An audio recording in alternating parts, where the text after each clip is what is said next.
All right. Well, thanks for coming back on. You were on last week for the open mic. If people missed that one, we're going to kind of cover a little bit more this episode. So, welcome back, everyone. This is episode 16 with Michael Ganoe. That's right. All Say it right, right Michael first Ganoe. time. Well, we're going to talk a little bit about museum photography today and airframe and power plant mechanics.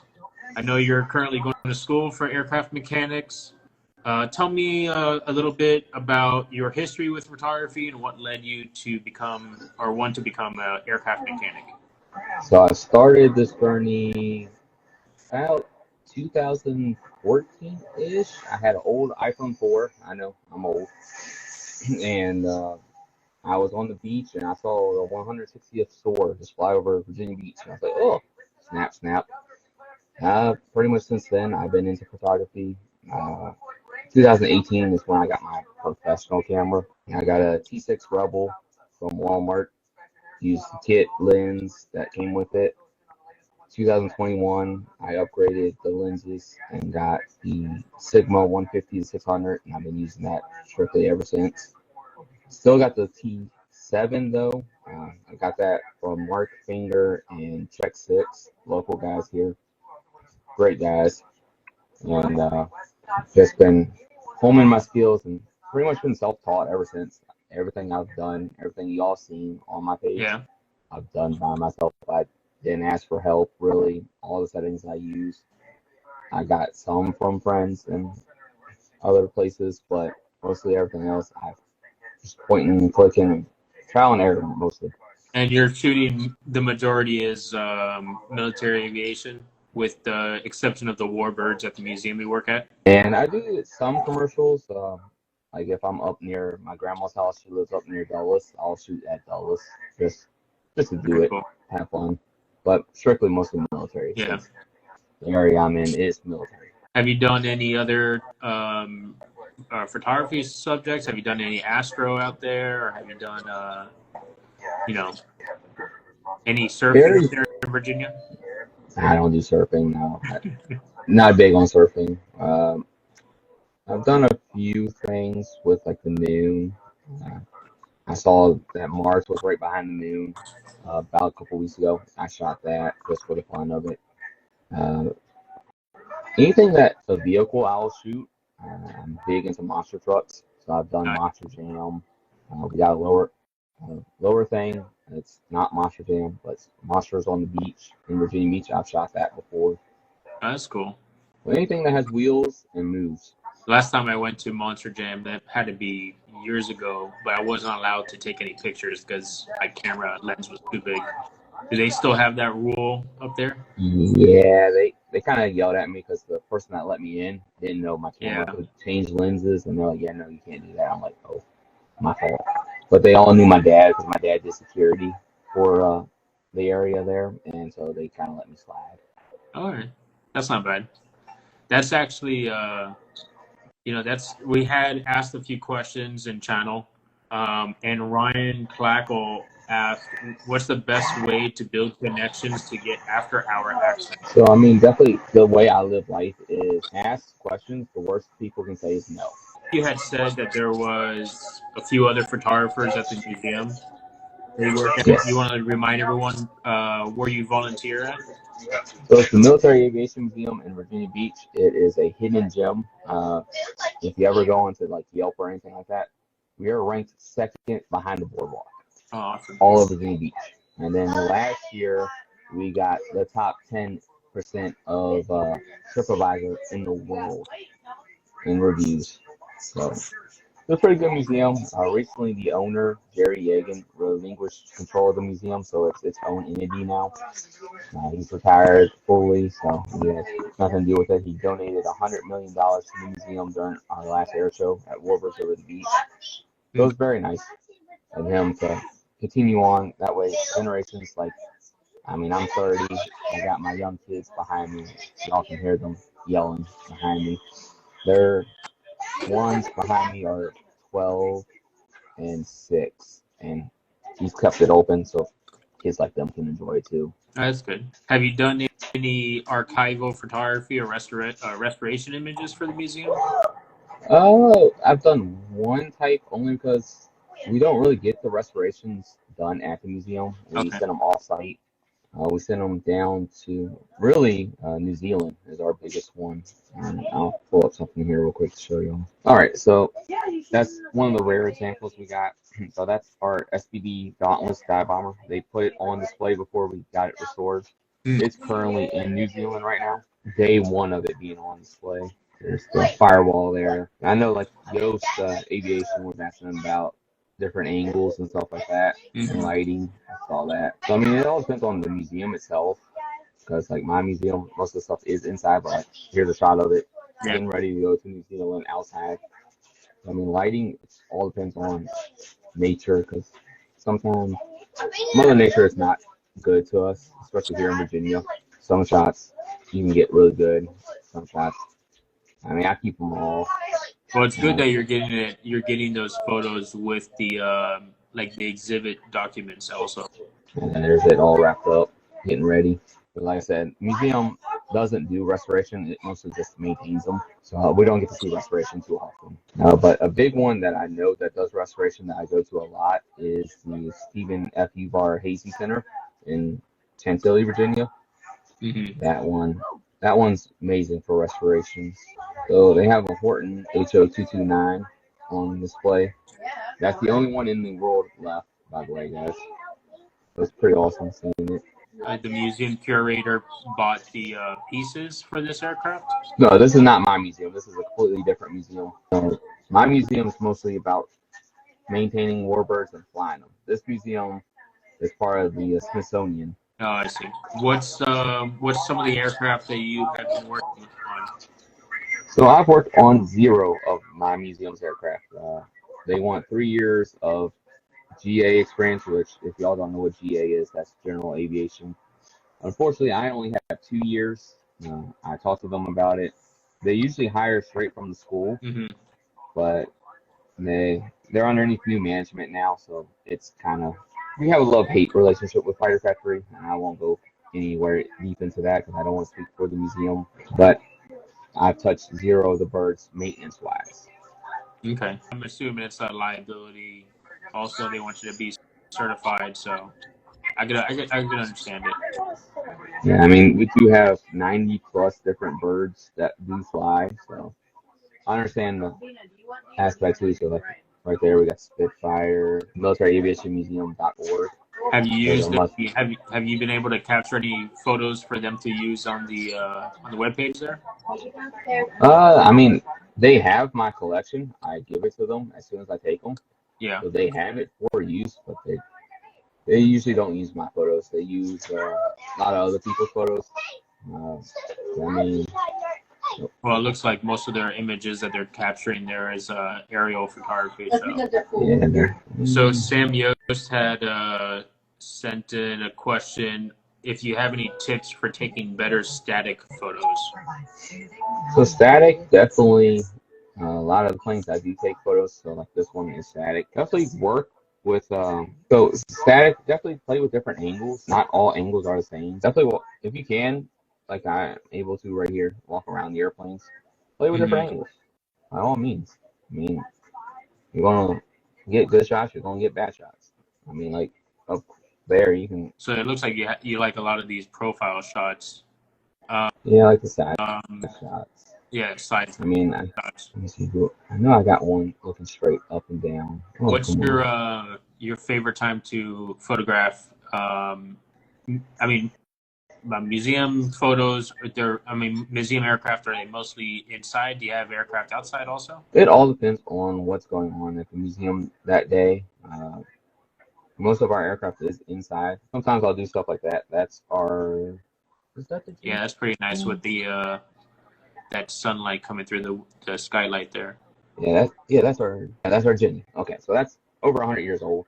I put my camera right there near the tail and shot that way. I think I saw I think maybe it was Red Bull that had posted kind of like a slideshow. What time of day do you prefer? Do you like golden hour or blue hour for for statics? If I can get golden hour, I'd rather prefer golden hour. But with me being a family man, I don't get the perfect opportunities to do golden hour. So unlike most photographers, especially aviation photographers, I'm not a stickler.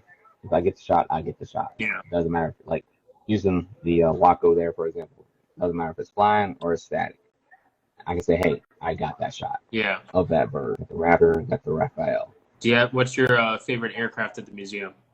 Favorite aircraft at the museum? Oh my gosh, this is going to get me in so much trouble. The Messerschmitt VF-109. I love the design of it. I love how awesome it looks. This part of the wing right here is connected to the body. So amazing feat of German engineering, and it literally was from the beginning of the war to the end of the war fought.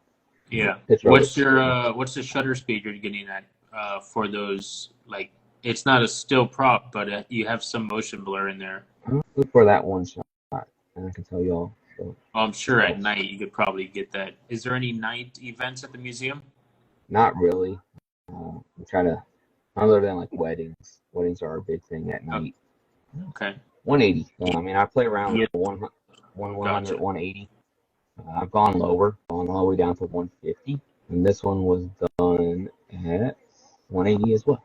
Look up that 180. When you're getting at rapid shots, trying to get that fire coming out of there, that's pretty awesome. What I usually practice on. JJW had asked in the channel, do you have any tips, ideas, or things to look for museum pictures? He's finding it difficult to take photos in a museum. So, I mean, it all depends on you as a person. So, like me, I love all things history. Yeah, the decals, that's the squadron of that Flocker Wolf 190 that we have at the museum. I showcase stuff like that. So, I mean, I know, granted, I'm not a German. I don't think what they did during World War II is amazing or anything like that. But I liked how they have that squadron logo right there. So, something that stands out. So, I do that. I'm still going through photos, guys. Yeah, so catching the small details of spinner.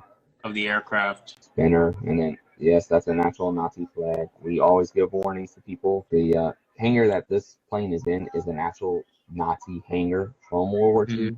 It was located in Cottbus, Germany. They dismantled it and brought it here to the United States. We put it back up together.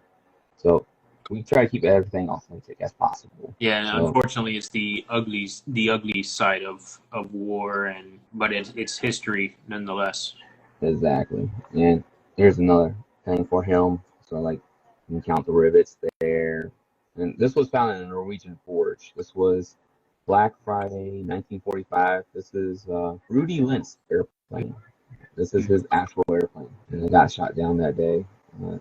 Another thing with, like, Germans, you know how we put kill marks on the front? Well, they put theirs on the tail. If you want to count all these, you can, but there's 70 of them. Wow.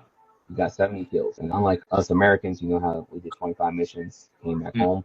No, Germans, they didn't have that luxury. They stayed up the entire war until they died. You got 70 kills that way. That's how Eric Hartman got all his kills. I mean, it's sad what they did, but so these aircraft that are at the museum, are they being painted to reflect an aircraft that actually flew during the war, or is there like a fictional story behind the paint job and amount of kills and all that? So it depends on the actual airplane itself. So, like, this one is an actual one. Okay. And so all this, minus, like, I mean, yes, that's the squadron logo, but 70 years when it crashed, this all would have been gone. A lot of the stuff is fabricated because you can't find parts for it anymore. But, like, up top there, that's just a fictional one that they put on because this is a fictional airplane, of course. Yeah, I gotcha. So at the museum, we have a couple pictures on the wall back behind the airplanes. And so, like, our Spitfire, as an example, right back here behind the V-25 is it in Israel colors. Because after the war, it was an Israeli Spitfire. So we looked up Spitfires and we liked this one, so we painted it like this one. So this was not how it looked actually in the war. Yeah. In the war, it was this Hurricane. It's painted in Battle Britain, and it's of a fellow Virginian. So we try to keep stuff local to either Hampton Roads, where we're at, or Virginia as a whole. So this guy flew for the British in World War II, and he was a fellow Virginian. So we honor him and painted it in his airplane. That's very cool. I wanted to touch base on your aviation school. I know you want to show a lot of images here. Real quick, your school, what's the program like for aircraft maintenance? So we have two different programs. The one I went with is 21 months. You go through 16 courses. So you got 4 general. After those general, you'll go into airframe or power plant, and those are split up evenly. And after you're done with that, we have a specialized class called Capstone. That's actually the shirt I'm wearing here. That's the school AIM.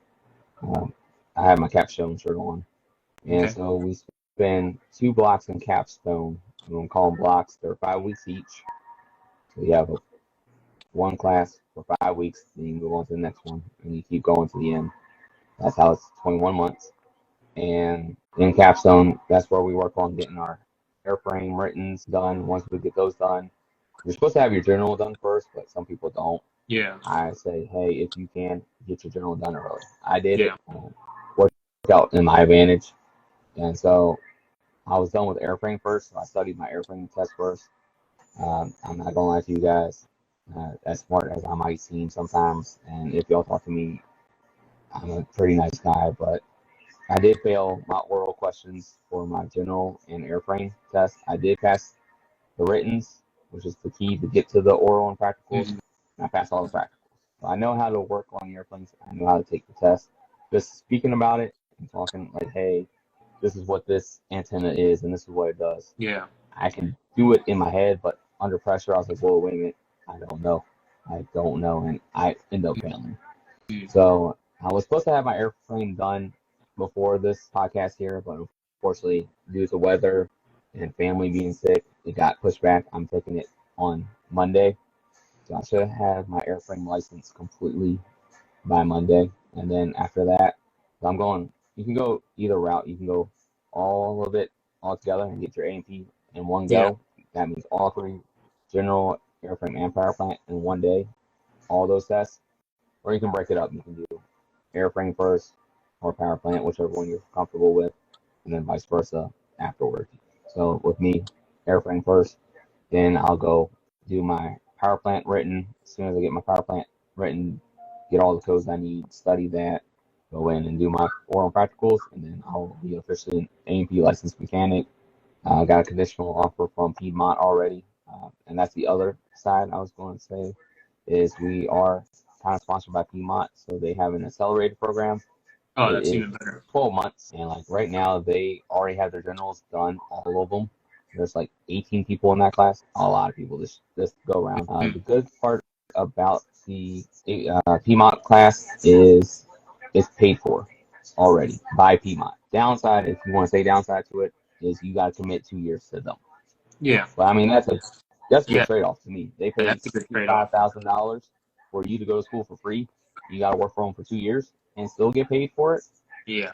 But it's so they're still going to pay you. So they're going to pay for your schooling, and then you get hired to them. You have a contract for 2 years. They're still paying you for the 2 years that you're working with them. That's correct. Yeah, that's a win-win in my book. Right? Yeah. Because like I took student loans out and I owe $20,000 out of the 55 for the school. Now don't get me wrong, AIM is great. At least here in Norfolk campus. I can't speak for other campuses. They're all over the U.S. Yeah. If you go on Reddit, you'll see everybody talking bad about AIM. And I mean, some things are true, some things aren't. With me, it's kind of like a rock and a hard place because AIM is the only aviation maintenance school in our area. Yeah. So I had no choice but to go. What made you want to become an aircraft mechanic? So I've always loved airplanes since I was little. My mom and dad were Air Force, so I grew up at Buckley Air Force Base with F-16s. I was surrounded by jet noise ever since I was born, and I wanted to fly, but as y'all can see, my glasses. Yeah. I have bad eyesight, and so I kind of gave up the dream of flying. And I know I can get laser eye surgery done, but I just don't want to do it. I've been this long without it. It's worth it. Probably, I had glasses also for all my life, and when I hit, I think it was like 39, I got LASIK. I'm 43 now, and it's nice to have 20/20 vision.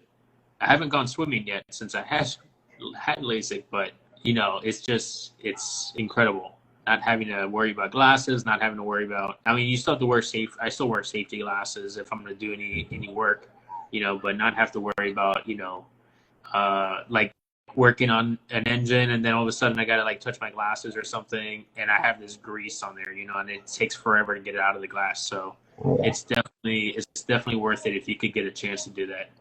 I might reconsider it, but I mean, definitely. I've always wanted to do something with airplanes, so aviation maintenance was logic up. And I mean, granted, no offense to my dad. My dad loved him to death. He gave me life and all, but he's nowhere close to being a mechanic at all.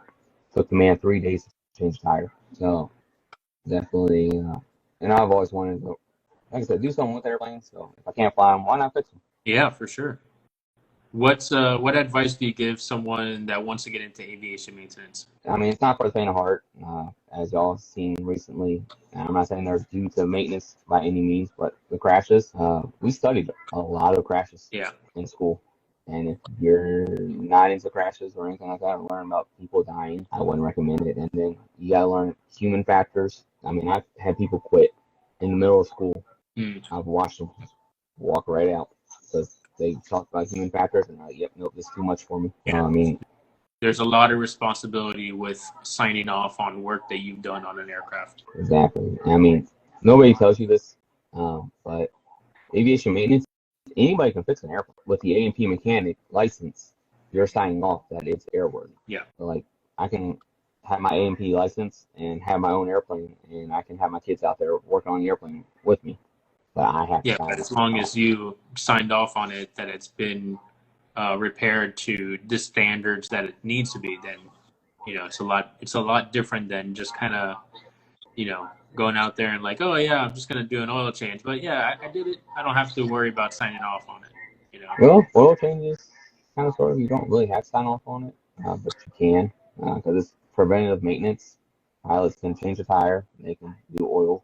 There's some things in the regs that are allowed, but I was still signing off though. Just cover everybody's tail. That way they know, hey, the oil was changed on this date. Yeah. And I've been a stickler for that too. Going through school, before that I really wouldn't write anything down. Now no matter how minor, replace bolt on this engine hole. What's been your favorite part of your aviation maintenance school so far? Definitely starting up all the engines. We have 172. We have a Tomahawk.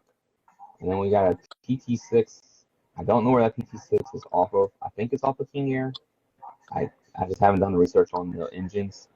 And just going out into our little parking lot that's closed off just for engine tests and just starting them engines.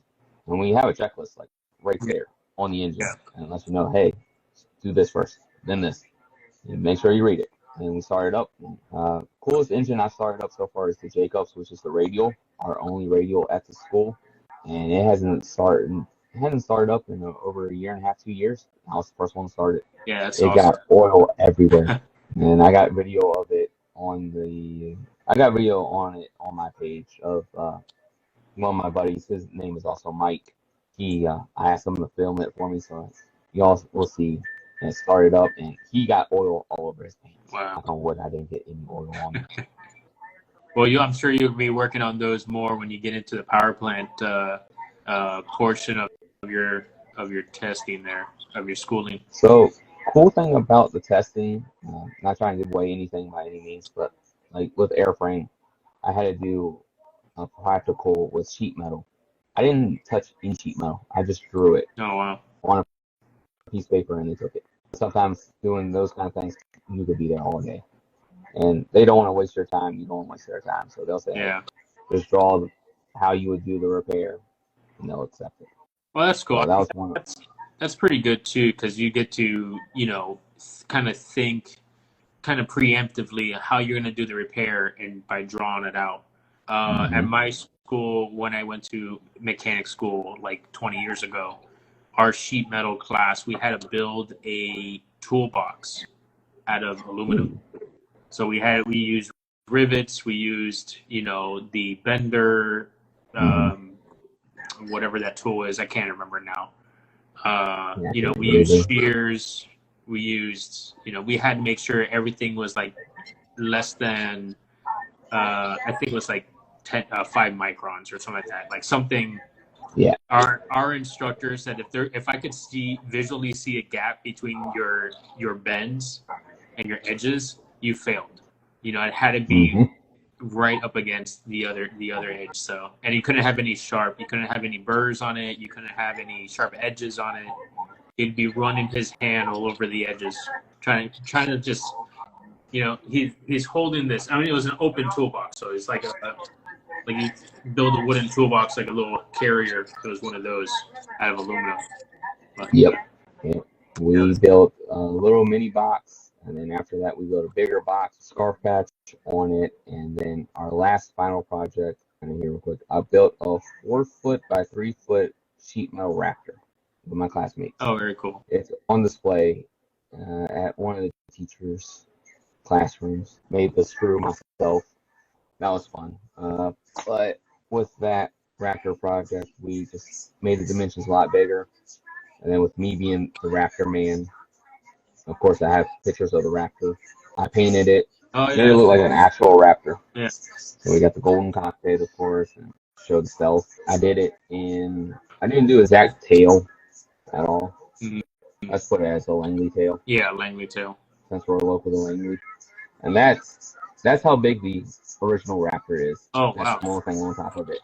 Yeah, there's and that's how big ours is. Definitely half the size of a man there in length. Right. What is that, like 3 foot long raptor? 3 foot by 4 foot. That was fun. We All did right. it in less than a week. That's pretty good timing.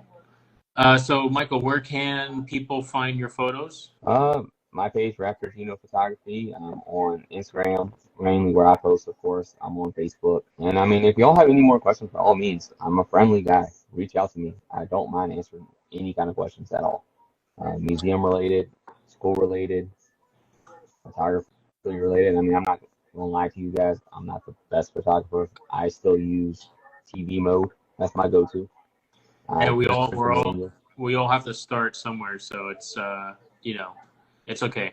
I was taking JPEG photos for like 5 years before I started doing RAW. So don't worry. Yes. We all start. We all have to start at the basics. Well, thanks for joining us today. I appreciate you coming on. Sorry we had to start late. Thanks for answering questions for the museum photography, aviation side, aviation mechanic side. Thank you. Thank you for coming on. Thank you for having me again. All right. Have a good night. All right, y'all too.